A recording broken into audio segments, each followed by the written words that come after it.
Guys, may nahanap ako na quality na small wallet. Kita nyo yan? Grabe, sobrang ganda ng quality niya. Tingnan nyo naman, di ba? Pero flex ko na rin sa inyo kung gaano siya kaganda. So, sa harap may paganito siya. Ayan. Harap pa lang ang dami niyang packets. 1, 2, 3. So, pwede kang maglagay ng mga IDs, cards, o kaya paper bills.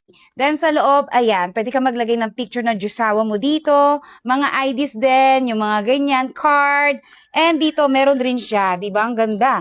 Ayan, no? Meron rin siya dito. Iba pa yung sa picture, iba pa yung pwede lagayan ng paper bills or ID. Then, ayan, dito mo ilalagay din yung mga paper bills mo. And the best part, guys, meron siyang pa-zipper dito para sa mga coins. Diba? Hindi tayo nawawala ng coins, so dapat may pa-zipper na ganyan. Sobrang ganda ng quality niya sa murang halaga. Tingnan nyo naman, sosyalin na talaga yung itsura ng wallet na to. At i-check natin kung talagang kasya sa small bag ko. Ito, sobrang liit talaga ng bag na to, pero ayan, kasyang-kasya talaga kahit cutie-cutie yan, di ba?